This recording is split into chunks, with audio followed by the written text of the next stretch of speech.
de Arquitectos y al arquitecto que redactó el Plan General de Valencia del año 88, solamente los honorarios de estas dos personas, a los cuales a los demás conozco personas, fueron 6 millones de euros. Los honorarios por redactar el documento. Que no es redactar el documento, claro, reunirte con el concejal, hablar con el alcalde, el conseller, todas esas negociaciones. Es decir, claro, estamos hablando de magnitudes en las que dan escalofríos, pero claro, todo eso estaba ocurriendo ante nuestros ojos. ¿Y por qué no había otra reacción de la sociedad valenciana? Porque claro, es que a todo el mundo le tocaba algo, de alguna forma. Se estaban pagando la construcción, estudiantes que abandonaban la universidad o incluso la secundaria estaban cobrando 4.000 y 5.000 euros limpios al mes por trasladar ladrillos, por poner yeso, por poner piso. La mayoría ahora están en el paro, no pueden pagar los coches ni los pisos que se compraron, pero esta es otra película. En aquel momento aquellos agricultores que recibieron una fortuna por terrenos que eran ya improductivos porque las naranjas estaban trayendo de Marruecos y ellos estaban prácticamente produciendo naranjas a un precio exorbitante para consumo familiar y por la tradición de mantener su vínculo a un trozo de tierra, claro, es decir, los premios gordos en esta lotería macabra se los llevaban los de siempre, pero la pedrea, eso que siempre cuando compras alguna papel, mira, por lo menos me devuelven el dinero. No, pues mira, me han tocado, como si dices, 1 euro por peseta o 5 euros por euro, yo qué sé. Estas cosas, esa pedrea existía y de alguna manera se consideraba funcional a la economía. De alguna manera se consideraba beneficioso, inyectaba dinero en la bomba, no estimulaba el ahorro, porque era dinero fácil, ese es parte de nuestro problema ahora, no sería otra guerra, pero estimulaba el consumo.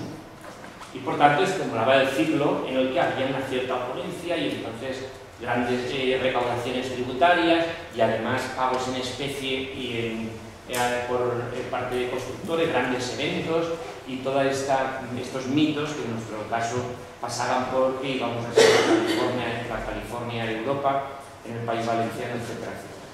Turismo, grandes eventos, había programados 90 y tantos campos de golf, 10.000 amarres deportivos nuevos, toda esta mitología, muchísimo cuticlub, por eso también en la radiografía del consumidor de alto standing que queríamos traer había que tener también prostíbulos de lujo. De todas formas, es cierto que la sociedad valenciana, como todas las sociedades, afortunadamente, y la nuestra, una parte de esa sociedad sí que reaccionaba frente a la corrupción. Yo quería enseñaros esta, sí, pero no me salía entera. Ahora entonces, sí que reaccionaba frente a la corrupción, pero reaccionaba de una manera muy, ¿cómo os diría yo?, muy espontánea, con muy poco, curiosamente, con muy poco apoyo de los partidos políticos tradicionales, porque claro, no hemos llegado a profundizar en este tema, pero lo cierto es que no consigo que salga completa, pero bueno, esto es una de las últimas manifestaciones que hubo contra la corrupción, una manifestación impresionante, aunque esta foto ya era del final. Esta pancarta dice no a la corrupción, Camps dimitió, finalmente Camps dimitió, por la presión popular y la necesidad también de su partido de aligerar la mochila de cara a las elecciones generales que después ganaría el Partido Popular. Pero, como os decía, hay una reacción poco articulada y sobre todo hay una reacción que no tiene una traslación en términos electorales, ¿no? Una de las cosas que de alguna forma más deprimía a los que estábamos en esta cosa de la lucha contra la corrupción era, sobre todo a los más jóvenes, a los más, digamos, impacientes, saludablemente impacientes, era que no hubiera, esto no llevara a un vuelco electoral. Es decir, que dijeran, bueno, esto no aguanta más, esto va a estallar. El PP se y el PP revalidaba una y otra vez su mayoría. En esto hay que pensar varias cosas. Primero, en este momento hablamos del PP porque el PP estaba en el gobierno. El Partido Socialista tiene ejemplos clamorosos de tolerancia, cuando no de pecado, de tolerancia con la corrupción. Hay de nuevo, en términos de política local, no olvidemos, la corrupción urbanística tiene una ventaja operativa en términos operativos frente a cualquier tipo de corrupción, y es que es una corrupción en la que tú no estás negociando con ningún intermediario, tú negocias directamente con quien va a tomar la decisión. Es que este alcalde es quien va a modificar el plan, porque este concejal de urbanismo es el que va a llevar al pleno el plan parcial.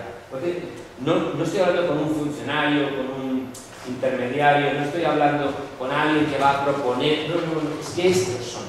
Entonces, claro, esa autonomía municipal, esa capacidad de decisión desde el alcalde del pueblo más pequeño, desde Seseña, o yo qué sé, o pueblecitos de 700 habitantes, que en fin nos podría contar o sacar recortes, pueblecitos de 700 habitantes que de repente reclasifican suelo para 3.000 viviendas, con un campo de golf, un lago artificial, esto, pues aquí, vamos, pues claro, ese alcalde que es un mindumbi, en un pueblecito del interior, en la tercera franja litoral, que todavía tiene una expectativa urbanística, 50-60 kilómetros de costa. Claro, toma la decisión, no está sometido apenas a ningún control, más allá de la oposición. Claro, en un municipio de 700 habitantes son 7 concejales, vamos, todos tienen algún hijo, un familiar, alguien necesitado para trabajar en lo que sea o tal. Es muy fácil controlar una corporación de 7 concejales, el gobierno y la oposición. Entonces, apenas tienen medios técnicos, tendrán 1, 2 o 3 funcionarios. ¿Sí? Pero es que tienen medios técnicos, tendrán 1, 2 o 3 funcionarios. ¿Sí? Pero es que además, es lo que os decía, ni siquiera necesitas a los funcionarios. No necesitas a estos super arquitectos ni a estos super asesores jurídicos. Es que hablas del proyecto del alcalde. Es un señor que lleva alpacas. Por tanto, la corrupción urbanística tenía esa ventaja en términos operativos. Era con muy poca inversión, con una negociación muy directa, con un control muy grande sobre el proceso decisional que podías autorizar desde el principio hasta el final, podías obtener un rendimiento muy alto en un periodo muy corto. Y esa ha sido la gran baza en términos operativos de la corrupción urbanística. Que además existía una demanda, bueno, más o menos. Si hubiera existido tanta demanda de suelo y de vivienda, no estarían las 3 millones de viviendas sin vender, ¿no? Solo contando las de nueva planta, sin contar las que tienen los bancos de segunda mano, etc. Y las que quedan en el mercado particular. O sea que tanta demanda no había. Que esa corrupción urbanística en términos operativos, además, hacía innecesario que se cumpliera la condición causal, lo que debería ser el leitmotiv, que es la construcción de la vivienda. Toma, claro, ¿qué manda? ¿Cuántas urbanizaciones podemos ver ahora vacías? O sea, incluso polígonos enteros para vivienda o residencial, o sea, para residencial o terciario o industrial, con las farolas encendidas, las calles asfaltadas, las aceras puestas, y no hay ni casetas de los transformadores, porque ya les han llevado ya. Ya han robado hasta el cobre. ¿Cuántos se pueden ver? Daba igual, si es que realmente el negocio no estaba en la vivienda. El negocio estaba en la transmisión, en la reclasificación y transmisión rápida del suelo, en la gestión del suelo. Y para eso, como estaba toda la información privilegiada, con una BlackBerry de esta, que yo no me he aclarado para manejarla, acabo de estrenar y no me he aclarado, pero esto la manejaban, se ve, de días soldados, y pam, compra, reclasifica. Claro, con eso, con poco más y entrada en algunos sitios, claro, yo he recibido directamente visitas de gente que, como no los podía atender el señor alcalde y era el funcionario, digamos, de cabecera, y decían, es que hay un señor que dice, no, es que tengo un cliente que estamos buscando suelo para estar. Digo, ya, ¿qué tipo de suelo? ¿De cuántos metros estamos hablando? No, 1 millón de metros.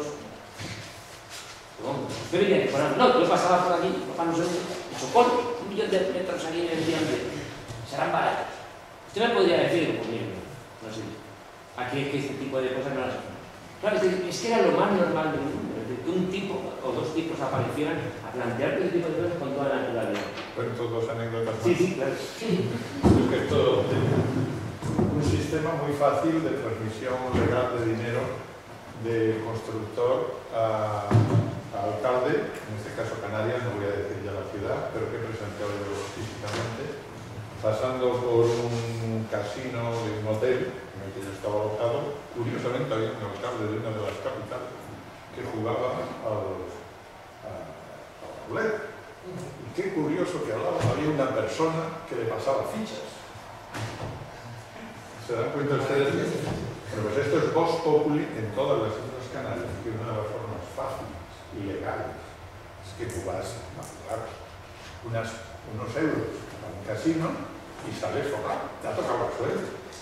No en la ruleta, sino en el momento en que en la mesa te han pasado todas las fichas que luego descambias por bonitos billetes.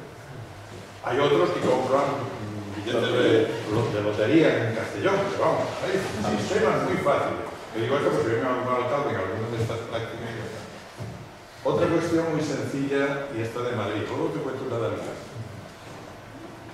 Acaba de dejar el lunes, este lunes, una huelga de hambre, un compañero mío de hace 40 años, que se llama Vocero Bueno, porque hacía viviendas a mitad de precio para grupos de jóvenes y había colas para entrar en esas cooperativas. Hablando con él muchas veces me decía, ¿cuál es tu truco? Y digo, muy sencillo, a los ayuntamientos no les pago el dinero que nos piden, que nunca sabemos si es para el partido o si es para las personas, que va del 3% para arriba. Y yo cobro la mitad de lo que cobraría cualquier otro fondo. Con eso la vivienda sale a mitad. Es decir, aquí hay una... Juan Maragall, esto en su día lo dijo públicamente en el Parlamento. Esto es así, es decir, si no tienes un banco y no tienes un gestor de suelo que no sé qué, y no compras esto, y no brindas en el espectro político, incluido que en las últimas gestiones que hizo este buen hombre, el que está en huelga de hambre, etc., ningún ayuntamiento del sur de Madrid, recordemos que muchos eran de la llamada izquierda, le quiso poner suelo para viviendas baratas para ahora, siendo así que había hecho 300 a mitad de precio. Para que se hagan ustedes ideas de lo que estamos hablando.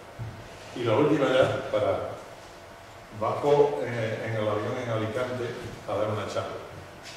Y un tipo que está a mi lado y otro que está al otro lado, 2 empresarios alicantinos, se dicen, oye, tú tienes una empresa al lado de la mía, ¿no? Me echas mucho humo. A ver si quitas una vez ese humo de la empresa. A voz en grito, en medio de un avión, con todos dándonos... O sea, la impunidad de hablar de estas cosas. Sí, pero yo la voy a quitar y me voy a vender el suelo, que es mucho más rentable vender el suelo de la empresa que seguir produciendo lo que produzco, etc. Oye, yo voy a hacer lo mismo. Oye, pero si entendemos eso, tenemos que cambiar la ley, el plan general de ordenación urbana. Bueno, nos metemos a la política, ¿no? Nos metemos a la política y entonces, una vez que entramos allí en la política, esto se hace de forma normal y no sé cuántas cosas y tal. Y, coño, vamos a entrar en la política, los empresarios, no te preocupes, todo está pensado. Nos montamos una ONG, lo primero es tener una ONG, que hacemos muchas cosas por Alicante y desde la ONG saltamos a la política. Y de todo esto, dicho en plan de broma seria, es la realidad de la cultura, no solamente cristiana, sino que todos los que hemos andado por el ayuntamiento lo ves una vez y otra no. Desde el puesto oficial, desde contratado por los ayuntamientos, pero tendríamos anécdotas para... Eso es la cosa, y la cosa además es que se ha considerado funcional, es que era muy difícil, fijaros que además era muy difícil ese alcalde que tiene un presupuesto muy limitado, ¿no? Que tiene muy pocos recursos humanos, recursos económicos, es decir, que no puede estar subiendo los tributos y que quiere tener un pabellón cubierto, 700 habitantes, la falta que hace un pabellón cubierto, para baloncesto o para no sé quién, y ese constructor dice, no te preocupes, esto reclasificamos allí tal y cual, y esto total, sale a 3 euros metro, 0,75 metros cuadrados. Yo por metro cuadrado de techo le cargo 0,75, 2 euros tal, y oye, te sale el pabellón cubierto y bueno, y si necesitas algo más me lo dices también. Si quieres que pongamos aquí una fuente con chorrito, ¿sabes? Claro, era muy fácil, y además no necesitabas, como decía, ese tipo de internet. Claro, esto ha generado una práctica que al final si la política ya presentaba debilidades estructurales por la falta de tradición democrática, por la falta de formación de los propios cuadros políticos, por la ausencia de controles en el reclutamiento, y además nos encontrábamos con esto, claro, surgía muy rápido, y voy a terminar, un razonamiento también muy característico.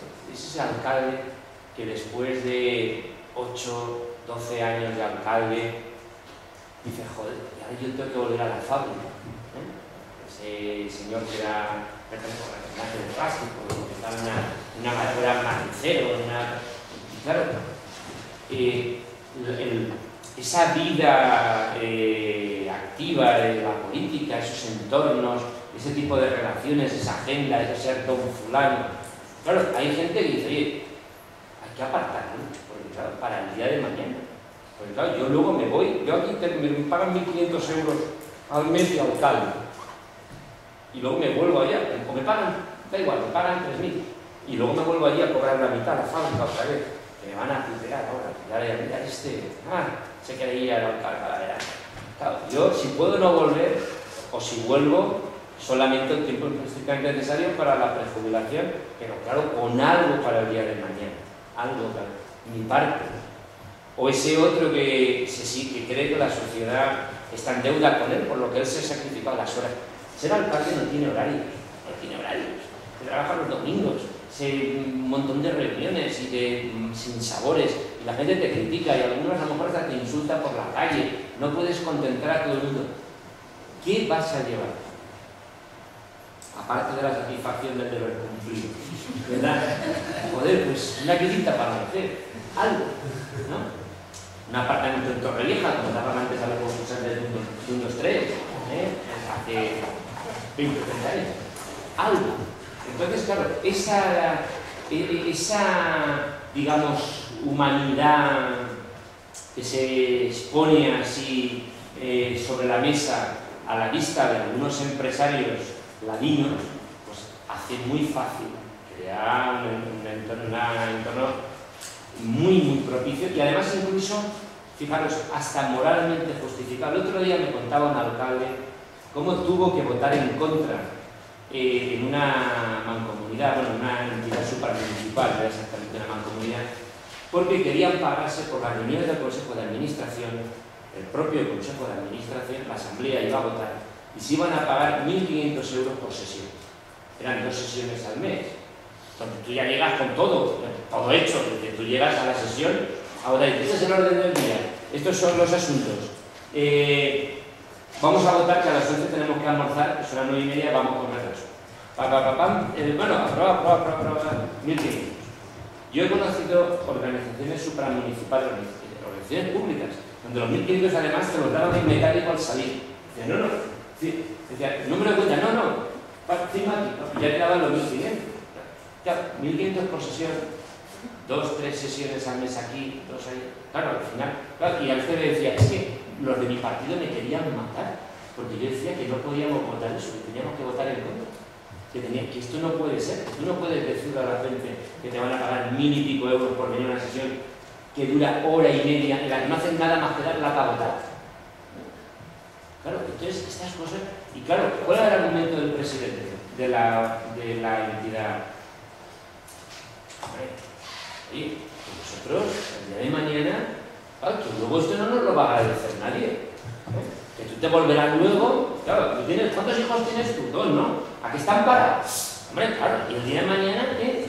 Claro, y tú dices, bueno, esto hemos entrado en una lógica absolutamente perversa, en el sentido de que, claro, esto ahora tú te vas y dices, no, el presidente de la República Federal de Alemania, que la mujer toma hábilmente una información sobre el cambio de divisas, un tema sobre el cambio de divisas, compra y tiene que dimitir. aquel ministro de Portugal que hace como 10 años pidió una beca para una de sus hijas al ministro de Educación y el tema se destapó y acabaron dimitiendo los dos ministros.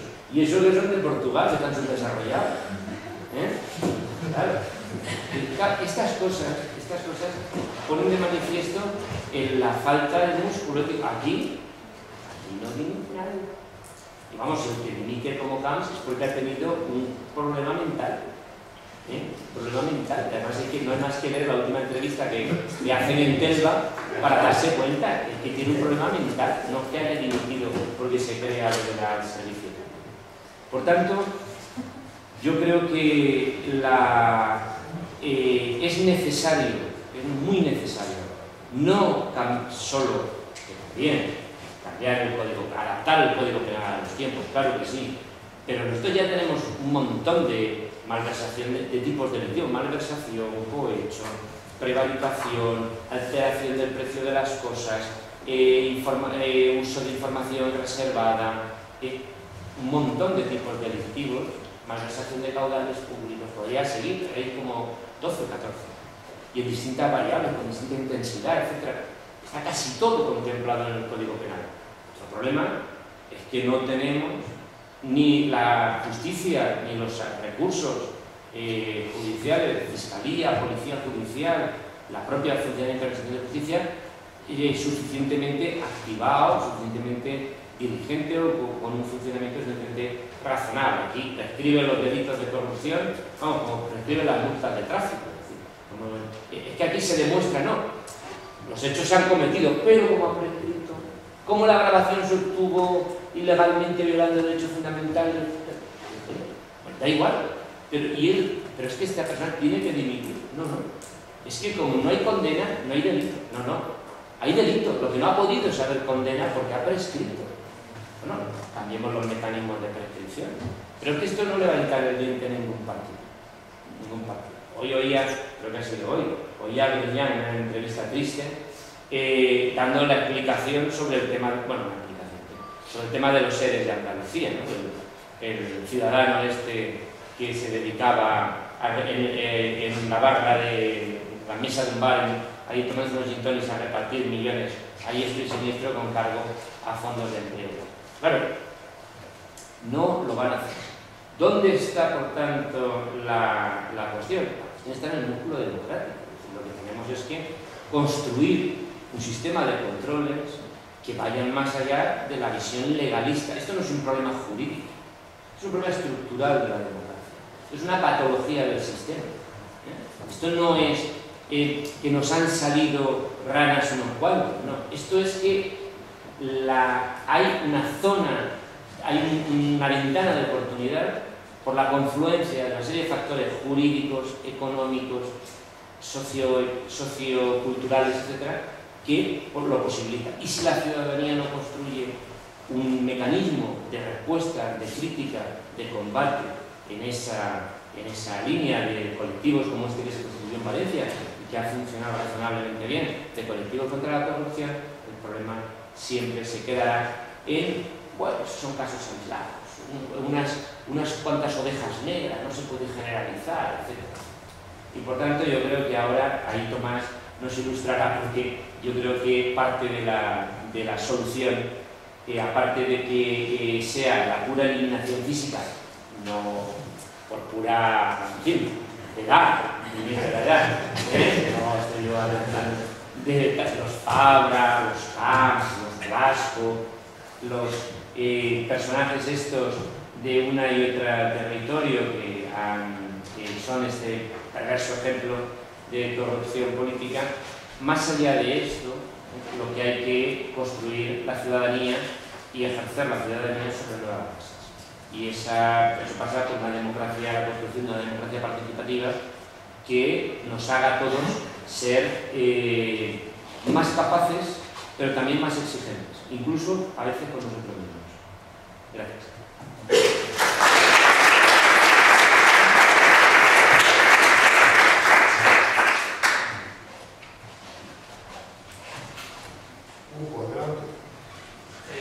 Una cosa sobre el tema electoral, ¿por qué los errores? Hay una cosa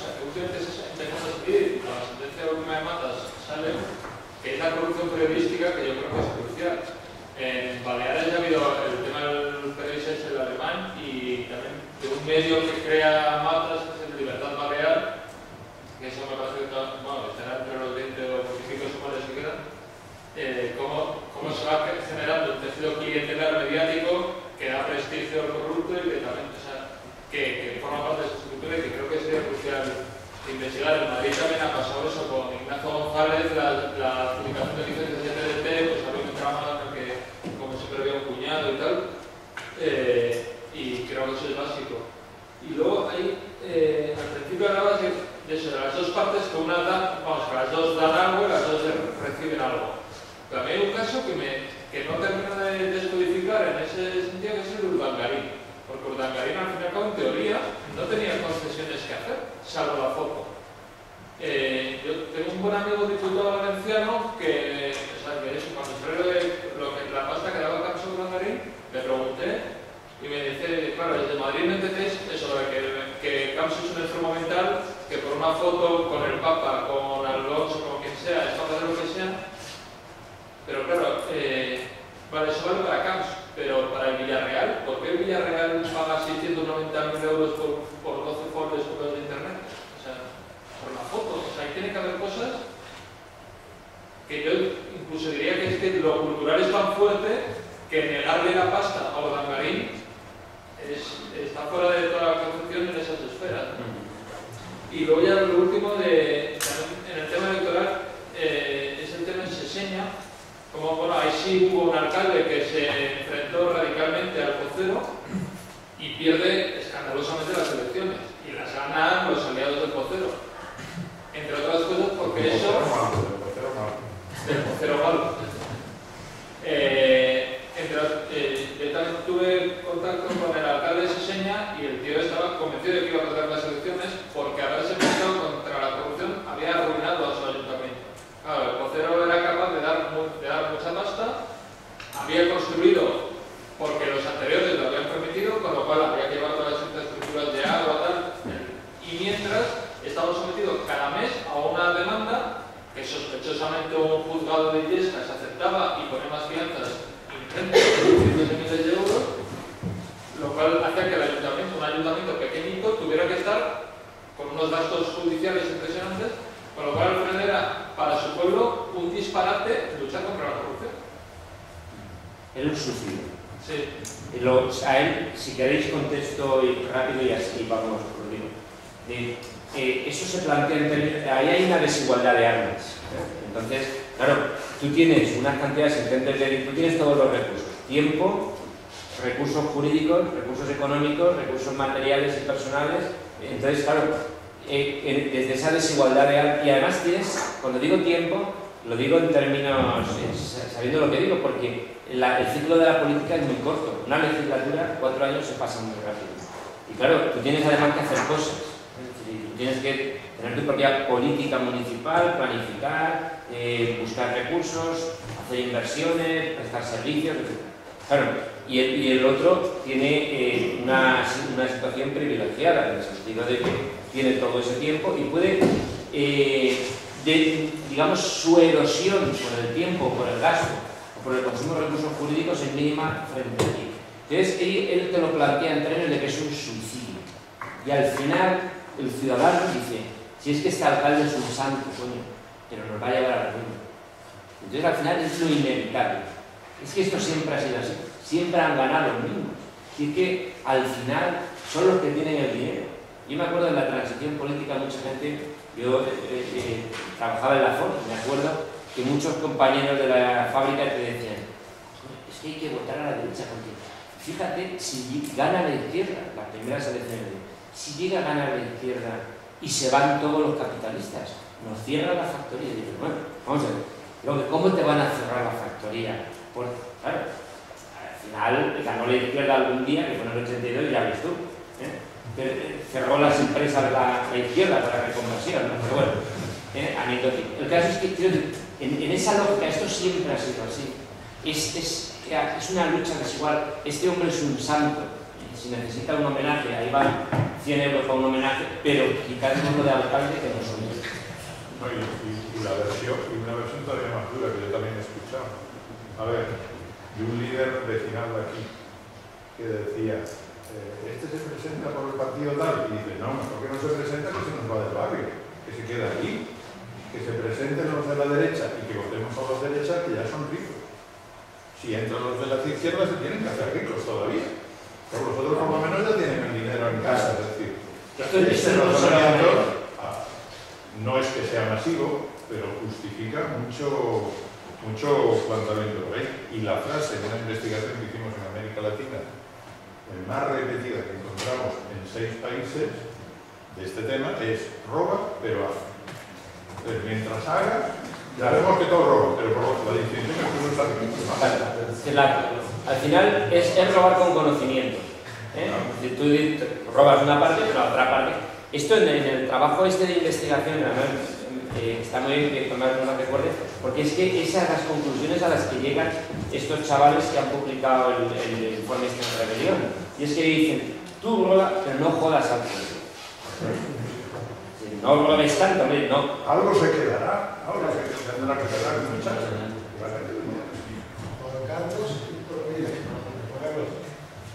Una frase típica, ¿no? Que dice que estos robaban pero dejan robar.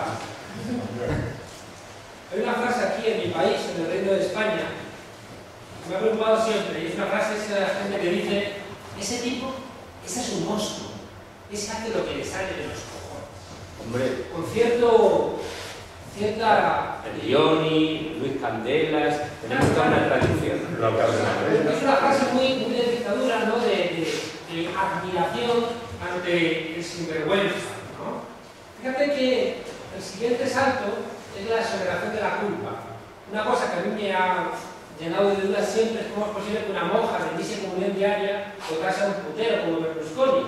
O en Valencia, beata a ella, cómo podían votar igualmente a gente que estaba demostrada su poca cristiandad, ¿no? Y una de las cosas que han logrado es trasladar a la gente el mensaje, yo soy un ladrón, tú también tienes derecho a serlo. Es decir, que había como una voluntad de trasladar una quiebra de los valores de sálvese quien pueda. Recuerdo una cosa, no sé si en Venezuela, en el año 98, elecciones, se presentaba, creo una vez que lo comentamos, se presentaba Chávez y un amigo tiene problema con la electricidad, a la fábrica, le mandan un tipo y dice, no, esto es de la casa, esto es de allá afuera, pertenece a toda la zona, esto es carísimo, tiene que llamar a la central y mandar un técnico. Coño, pero necesito la luz, mire, es que esto es carísimo, pero no podríamos arreglarlo de alguna manera, hombre, pero es que esto tendría que ser la central, pero hombre, buscamos una solución, al final llega un acuerdo, bueno, pero esto queda entre nosotros, de acuerdo, tranquilo, se ponen a arreglarlo y para darle conversación le dice mi amigo a este señor, bueno, ¿y usted? ¿Va a votar a las elecciones? Dice, sí, ¿por quién va a votar? Dice, yo por Chávez. Dice, ¿por qué? Dice, porque ese sí que va a acabar con la corrupción. Eso tiene que ver también con las diferentes lecturas que hace la sociedad de lo que significa y no significa la corrupción. Fijaos que creo que es esencial en esa idea de político que te está autorizando a robar, te están pidiendo solamente una cosa, mantén cierta fidelidad con nuestros símbolos. Puedes robar, puedes incluso abortar en Londres, puedes hacer lo que quieras, pero mantén una imagen de que eres de los nuestros. Y ahí Hugo cobra sentido un gangarín, porque pertenecer a la monarquía es pertenecer, digamos, a la lógica conjunta que te permite todo este tipo de cuestiones. El último elemento importante es que te están ofertando de alguna manera la esperanza de salvarte, que esa es la trampa, ese es el truco principal del sistema.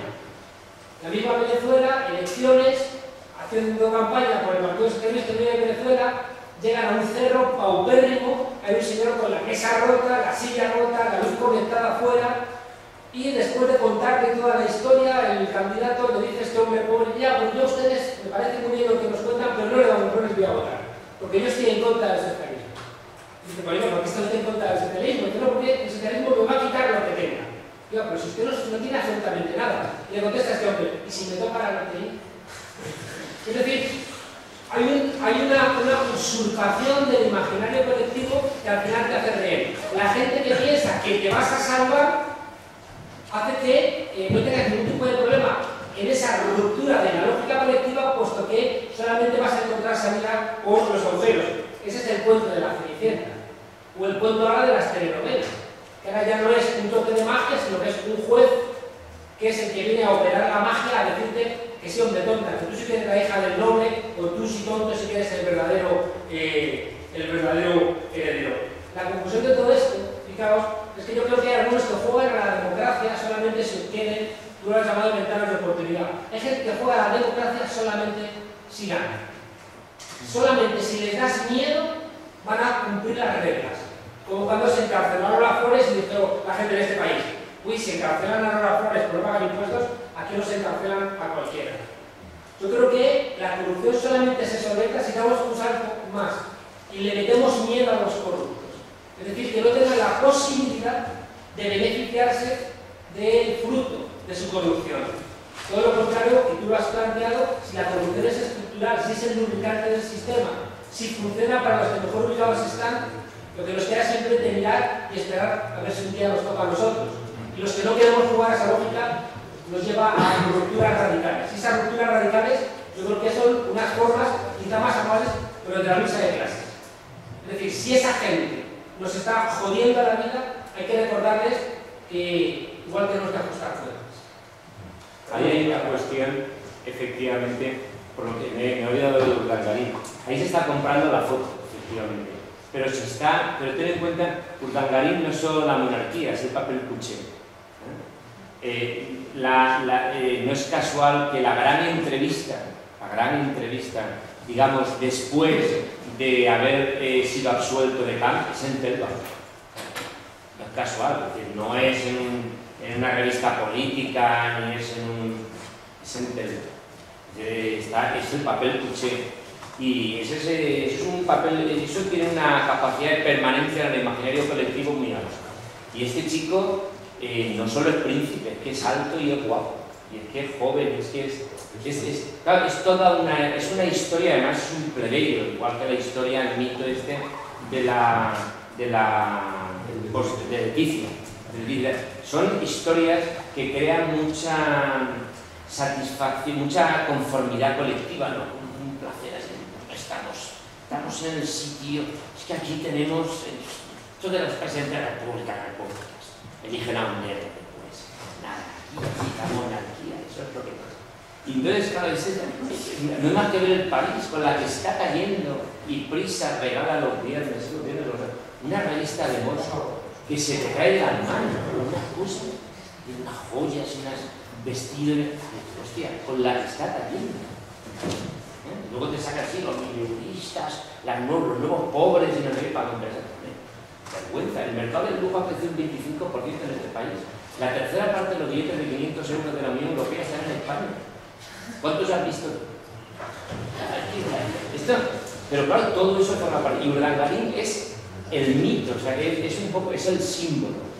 Es un chico que da muy bien en las fotos, no hace nada, tú compras la foto, pero no estás comprando solo la foto, estás comprando la permanencia en un escaparate, en un imaginario que está por encima del bien y del mal, por encima de toda crítica política. Hay un pacto no escrito de la transición en el que todo el mundo se hace, hasta el PC, se hace monárquico, se convierte a la monarquía y jura no cuestionar esto. Y entonces tú entras en esa, subes un escalón más en esa lógica.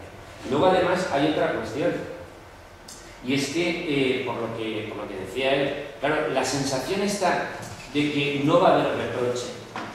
Primero, probablemente no va a haber castigo, en términos penales. Son negocios. Y en segundo lugar, es que no va a haber reproche, al revés. Entonces, claro, y de hecho nosotros aquí hablamos ahora de la corrupción política en términos, pero podríamos hablar del tema fiscal. Aquí es que la fuga de capital, el nivel de fraude fiscal sigue siendo monstruoso. Ayer era el día del agua. Había unos, ahora estaba viendo, creo que era aquí a la entrada, unos carteles, sí, de la Comunidad de Madrid, que si te lavas los dientes con el grifo cerrado, ahorras no sé cuántos litros.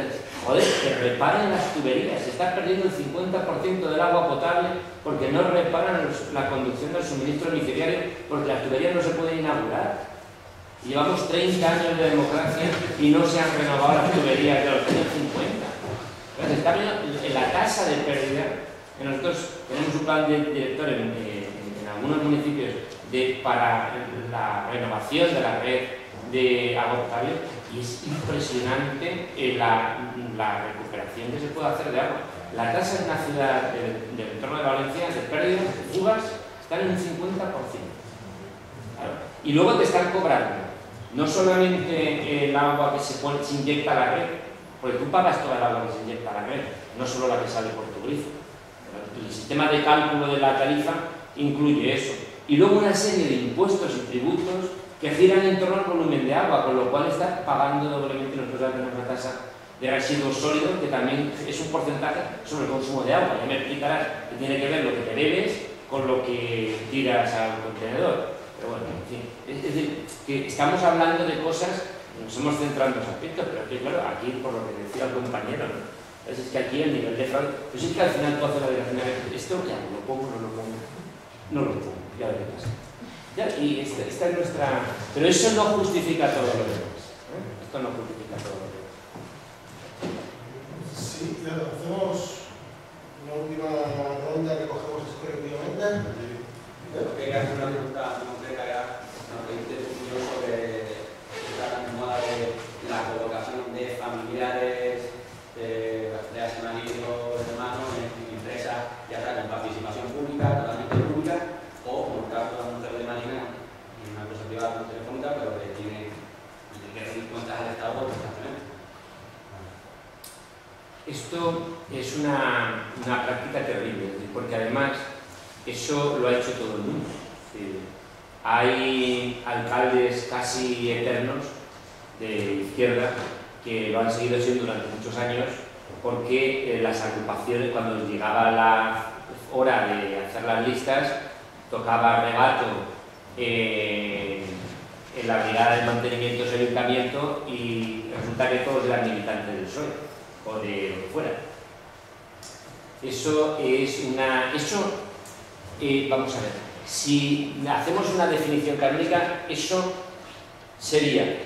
Habría un doble juego de clientelismo y de corrupción. Corrupción cuando se cuando se crea, se diseña la plaza o se decide quién la ocupa, cuál es el mecanismo de acceso, y luego de clientelismo por lo que implica de esa fidelidad eterna que en algunos casos, no sé, la mujer de González Pons es empleada de Aguas de Valencia, diseñadora en Aguas de Valencia, no sé qué diseña, por ejemplo.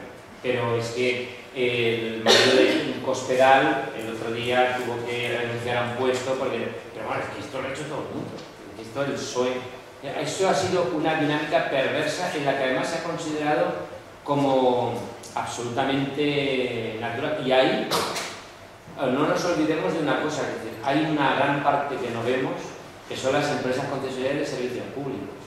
Aguas de Valencia, vosotros tenéis aquí el canal de Isabel II, porque claro, ahí es mucho más, queda, ¿sabes? Porque al final es una empresa privada. Oye, pues lo ha contratado al chaval, oye, que mi sobrino, pues no, que tiene 2 carreras.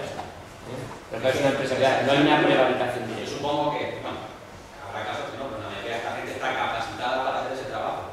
Donde mi gran duda es si digamos, el nivel de corte, si eso es regulable.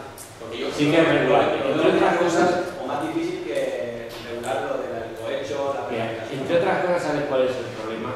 Que al final yo publiqué una cosa, es decir, que se titulaba hace unas semanas, sus manos en nuestra cartera.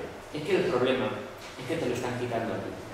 Porque al final, si en el canal de Isabel II o en Aguas de Valencia o en tal, han metido una cuarta, no exagero, una cuarta parte de la plantilla es innecesaria y a lo mejor la mitad ha entrado fruto de procesos poco objetivos de selección, da igual porque en su estructura de costes, que luego repercuten a tu tarifa domiciliaria de agua potable, están. O sea, al final lo estás pagando tú. Es que es muy fácil. El caso cuando me decía, te decía al alcalde, no, es que, oye, es que estos de urbanizadores me han dicho que, bueno, que no lo puedo, que el polideportivo lo hacen ellos. Siempre, claro. Pero ¿quién lo va a pagar? ¿No te crees tú que se lo quitan de los beneficios? No. ellos lo repercuten. Aquí es igual, aquí el problema es que es corrupción y es que son sus manos en tu cartera. Lo que pasa es que puede ser más sofisticado, más sutil, más tal, pero es la forma. O sea, al final no crean riqueza, lo que hace es que la redistribuyen en su favor, a costa tuya. Lo que pasa es que muy poquito, entre muchos, es relativamente sencillo, es llevadero, porque tú no eres... igual que hemos podido llegar a establecer un sistema que nos permite calcular nuestra huella ecológica, podríamos aventurarnos algún día, con tiempo por delante, a intentar calcular la huella de la corrupción, es decir, lo que pesa en tu espalda la corrupción, en tu sistema. No hacen demagogia, no dicen los políticos, el parlamento no sirve para nada y nos cuesta tanto. No, de verdad. ¿Cómo meten la mano en tu cartera? En el recibo del agua, en la tarifa del metro, en lo que tú pagas de IRPF porque otros no pagan, etcétera, etcétera. Y entonces podríamos llegar a establecer cuál es la mochila que llevas, y nos llevaríamos sorpresa. Yo quería hacer un comentario, problematizar un poco más del tema, o sea, una cosa que a mí me parece importante, o sea, cuando tú decías que llegamos a estructurar la corrupción, ¿no? O sea, me acuerdo de un alcalde de un municipio que vino a dar una clase, un curso como este, y para hablar de ética, la condición que pidió que no se lo grabara y que la prensa pudiera participar.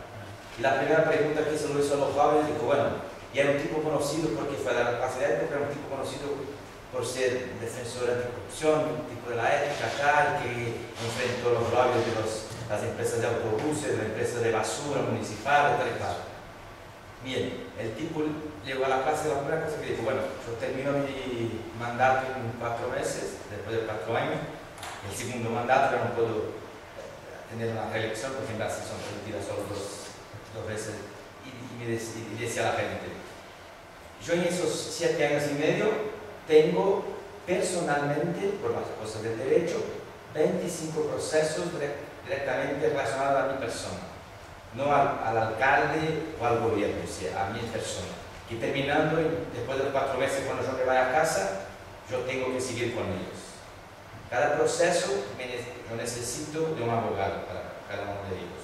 Y un abogado para defenderte un proceso como este te va a salir algunas decenas de miles de euros cada uno o dos. O sea, estaba hablando, hizo una cuenta gorda hablando de 1 millón de euros mínimo para defenderse en los procesos. Eso si tuviera suerte tal. Y preguntaba a la gente, mi sueldo de alcalde son 4.000 euros al mes, que no estaba mal. Preguntaba, ¿vosotros creéis que yo voy a pagar eso de abogado? ¿Cómo? Y entonces yo pregunto, o sea, ¿quién ha estado en los ayuntamientos y sabe cómo la dinámica funciona? Este tipo, posiblemente, que estaba diciendo a la gente, yo estoy provisionando a un dinero de el tipo que es el quizá anticorrupción, y uno de los tipos visto como el más combatiente de la corrupción, se nos lanza mano de la corrupción para proveerse de dinero, para poder enfrentar los procesos, por haber enfrentado los lobbies, no sale de ahí. Entonces, ¿a dónde vamos? Sí. Tienen también preguntas de la A mí me gustaría ver si se puede encuadrar un poco más el porqué de esta dimensión de la corrupción en relación a su falta de pronóstico social, ¿no? En ese sentido, yo creo que, como apuntaba Hugo, creo que hay una dimensión cultural, y como sabes que esa dimensión cultural no la tenemos planteada también, que yo creo que